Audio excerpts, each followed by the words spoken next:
Hey guys, welcome to toppers IQ. Article 370 abolish हुए को अब 2 साल होने को है और मगर पाकिस्तान अभी भी पूरा अपना जोर लगा रहा है कि कहीं ना कहीं इंडिया पर इंटरनेशनल प्रेशर बने कि वह आर्टिकल 370 को फिर से रिज्यूम करें। और रिसेंटली ही न्यूज़ आई है कि जो यूनाइटेड किंगडम का पार्लियामेंट है वहाँ पर कश्मीर को लेकर एक डिबेट हुई है। तो आज हम इसके बारे में देखेंगे कि ये डिबेट मेनली किस चीज़ पर फोकस थी और इसमें पाकिस्तान का क्या रोल था और इंडिया का क्या स्टांस था। तो चलिए शुरू करते हैं। इस लेक्चर की पीडीएफ हमारी वेबसाइट topsci.com से ले सकते हैं। द हिंदू का article India deplores false assertions in UK parliament Kashmir debate. Pakistani news outlet का आर्टिकल है UK parliament debate made clear Kashmir is not India's internal issue. ये पाकिस्तान के फाइनेंस मिनिस्टर का कहना है। और हिंदुस्तान टाइम्स का आर्टिकल है ignores current ground reality India on UK parliament Kashmir debate. और इस पार्लियामेंट डिबेट में इंडिया ने भी अपना एक स्टांस रखा है। तो मेनली अब बेसिक देखें तो जो यूके का पार्लियामेंट है उसमें दो हाउस होते हैं, हाउस ऑफ लॉर्ड्स और हाउस ऑफ कॉमन्स। जो हाउस ऑफ लॉर्ड्स होता है जैसे हमारे पार्लियामेंट में जैसे अपर हाउस राज्यसभा है वो उसे हाउस ऑफ लॉर्ड्स कहते हैं, और हाउस ऑफ कॉमन जो कि हमारे देश में जैसे लोकसभा होती है।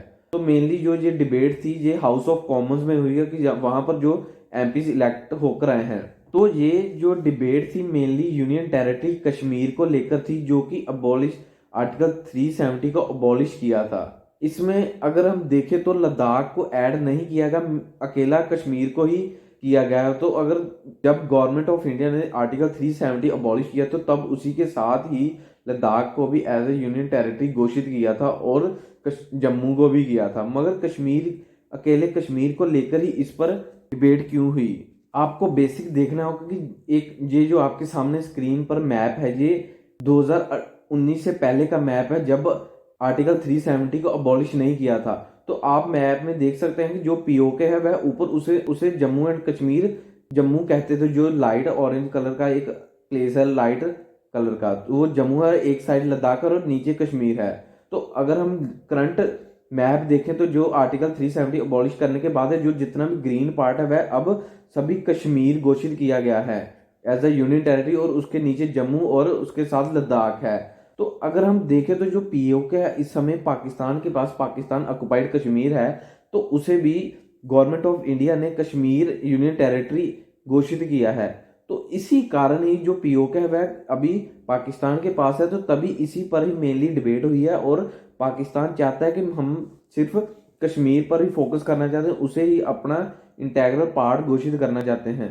और इस डिबेट से पहले 2020 में देखे अक्टूबर के मंथ में यूरोपियन यूनियन के जो मेंबर्स हैं, एमपीज हैं, मेंबर ऑफ पार्लियामेंट के 27 कंट्रीज में 27 मेंबर से यूरोपियन पार्लियामेंट के जो जो कि कंट्रीज में थे फ्रांस, इटली, ब्रिटेन, चेक रिपब्लिक, जर्मनी एंड पोलैंड।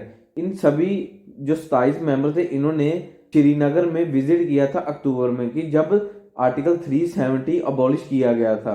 इस डिबेट को यूके के पार्लियामेंट में एमपीज द्वारा रेज किया गया था और इस डिबेट का टाइटल दिया गया था the political situation in Kashmir. और जो मेंबर्स ऑफ पार्लियामेंट थे, एमपीज थे, उन्होंने एक कंसर्न रेज किया कि जो वहां पर नागरिक हैं उनके ह्यूमन राइट्स हैं उनका उनका काफी वायलेशन हो रहा है। उन्हें एक प्रॉपर उनके राइट्स नहीं मिले, ना ही उनको एक एजुकेशन भी प्रोवाइड की जाती है।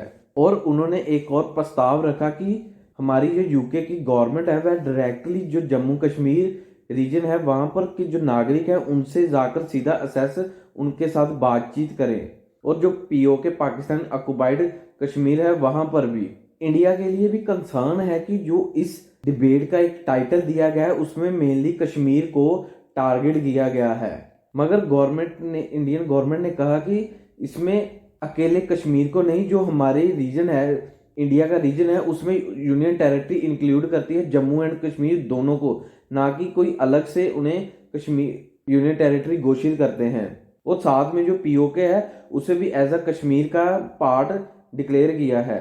गवर्नमेंट का कहना है कि जो डिबेट को इग्नोर किया जाए और जो जम्मू एंड कश्मीर की करंट ग्राउंड रियलिटी है उस पर बातचीत की जाए और उसका जो रिपोर्ट उस पर तैयार की जाए, ना कि हम एक थर्ड कंट्री के ऊपर की थर्ड कंट्री की जो स्टेटमेंट है उस पर हम यकीन करेंगे। जैसे पाकिस्तान ने कहा कि जो इस रीजन है नई यूनियन टेरिटरी है वहां पर जेनोसाइड, रैम्पेंट वायलेंस और टॉर्चर काफी हद तक बढ़ चुका है।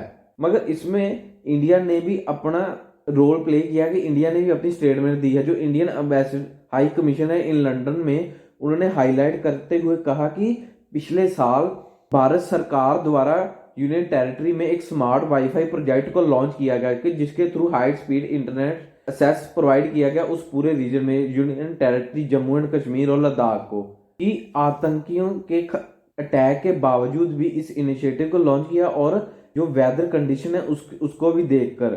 और दूसरी तरफ कोविड-19 पैंडेमिक भी था और उसके बावजूद भी यूनियन टेरिटरी में डिस्ट्रिक्ट डेवलपमेंट काउंसिल इलेक्शन भी कंडक्ट किए गए दिसंबर 2020 में। और इंडिया ने एक और प्रस्ताव रखा कि भारत सरकार तैयार है कि पाकिस्तान के साथ एक अंडरस्टैंडिंग करने के लिए, यानी कि पाकिस्तान के साथ एक बातचीत करने के लिए। मगर भारत सरकार ने मेनली फोकस करते हुए कहा कि जो हम बातचीत करेंगे उससे में हम जो इंडिया और पाकिस्तान ने दो एग्रीमेंट साइन किए थे, जिसमें था शिमला एग्रीमेंट ऑफ 1972 और लाहौर डिक्लेरेशन ऑफ 1999। इस दोनों एग्रीमेंट के अकॉर्डिंग ही हम पाकिस्तान के साथ बातचीत करेंगे। तो लाहौर डिक्लेरेशन ऑफ 1999 देखें तो इसमें दोनों देशों ने एग्री किया कि जो हमारी न्यूक्लियर आर्मामेंट्स है, न्यूक्लियर वेपन्स हैं, उनको हम अनऑथोराइज ऑपरेशनली यूज नहीं करेंगे और अवॉइड करेंगे accidental use of nuclear weapons को एक दूसरे की कंट्री के खिलाफ। और जो शिमला एग्रीमेंट था उसके अकॉर्डिंग हम दोनों कंट्रीज पीस को कायम रखेंगे, एक दूसरे पर कभी भी फायरिंग नहीं करेंगे। इसके बाद यूके की गवर्नमेंट ने भी अपनी स्टेटमेंट दी कि जो दोनों देशों की एलओसी पर जो नागरिक रहते हैं उनके जो ह्यूमन राइट्स हैं उन पर काफ़ी कंसर्न है कि उनको प्रॉपर उनके ह्यूमन राइट्स मिल रहे हैं। और साथ ही यूके की गवर्नमेंट ने कहा कि कभी भी यूके जो एक मीडिएटरी रोल नहीं प्ले करेगी इन दी इंडिया पाकिस्तान बायलैटरल मैटर, जो कि एक दूसरे के पीओके और एलओसी को लेकर जो इनके विवाद है उसमें यूके गवर्नमेंट कभी भी अपना योगदान नहीं देगी। और जो गवर्नमेंट ने कहा कि हमारी कश्मीर पर जो पॉलिसी है वह अभी के लिए हम उसी पर ही बरकरार रहेंगे और उसे चेंज नहीं करेंगे। और उन्होंने कहा कि हम एक आशा रखते हैं कि दोनों कंट्रीज मिलकर अपनी जो पॉलिटिकल रिजोल्यूशन एक पास करके और जो एलओसी पर सिचुएशंस हैं उन्हें इम्प्रूव करें और जो शिमला एग्रीमेंट है 1972 पर उस पर वह कायम रहें और जो जम्मू कश्मीर रीजन है वहां पर पीस मेंटेन करें। और इस सब में यूके गवर्नमेंट ने एक बहुत ही बढ़िया स्टेटमेंट दी है कि वह कभी भी मीडिएटरी रोल प्ले नहीं करेंगे इंडिया और पाकिस्तान के बीच में। और इंडिया ने हर बार, जब डोनाल्ड ट्रंप ने भी कहा था कि हम जो पीओके का मसला है उसे एक अमेरिका एक मीडिएटर की तरह उसे सॉल्व करेगा, मगर इंडिया ने डायरेक्टली कहा था कि हमारा ये जो इशू है ये बायलैटरल है और तीसरी कंट्री कभी भी कोई बीच में आकर हमें कोई एग्रीमेंट साइन करने के लिए नहीं कह सकती, तो इसे हम बायलैटरली सॉल्व करेंगे।